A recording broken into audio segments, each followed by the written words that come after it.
વસંતનગરનું નાનું ટાઉન હતું. ત્યાં સાંજ પડે ને અંધારું છવાઈ ગયું. એક અઠવાડિયામાં ઘણી અજબ ગજબ ઘટનાઓ બની રહી હતી. ત્યારે જ લોકોના ઘરમાં અવારનવાર વસ્તુઓ ગાયબ થતી હતી. બીજે દિવસે અચાનક જ ઘરના દરવાજે કાગળની ચિઠ્ઠી મળી આવતી હતી.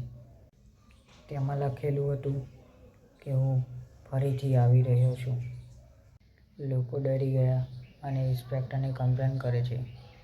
ત્યારે જ ઇન્સ્પેક્ટર તેની તપાસ કરીને સીસીટીવી કેમેરામાં જુએ છે, પરંતુ તેમાં માત્ર છાયાની આકૃતિ દેખાતી હતી. ચહેરો સ્પષ્ટ દેખાતો ન હતો. આમ બીજા ઇન્સ્પેક્ટરને આ કેસ આપવામાં આવ્યો. તે બુદ્ધિશાળી હતો. તે ઇન્સ્પેક્ટર ચોકીદારી કરી રહ્યો હતો. અચાનક જોરદાર પવનનો ઝોકો આવ્યો. રાતનો ટાઈમ, 1:47 ટાઈમ. આ ઇન્સ્પેક્ટરે જોયું તો ઢોળાઈ ગયેલી છાયા એક માણસ પાછળ જતી હતી, પરંતુ તે પાછળ જતા અચાનક આગળ થઈ ગઈ. ઇન્સ્પેક્ટર આરવ વિચારમાં પડી ગયો.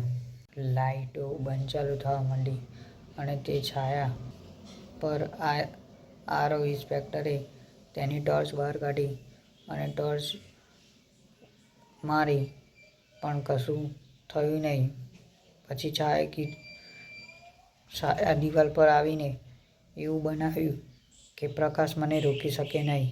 આગળ વધતા તેને ખબર પડી કે છાયા એ છાયા નહોતી, પણ ખાસ કાપડ અને પાવડરથી બનેલો ઓપ્ટિકલ ઇલ્યુઝન સૂટ હતો, જે માણસ પહેરીને દિવાલ પર છાયા જેવો લાગતો હતો. અને તરત જ આરવ ઇન્સ્પેક્ટર સમજી ગયો કે આ કોઈ છાયા કે ડર કે કશું નથી. આથી લોકોને ડરાવવાનો તેનો ઉદ્દેશ નહોતો, પરંતુ લોકોના ઘરમાં ચોરી કરવાનો તે ચોરનો ઉદ્દેશ હતો. આ વાત ઇન્સ્પેક્ટર આરવ સમજી જાય છે અને તે ચોરને પકડી લે છે.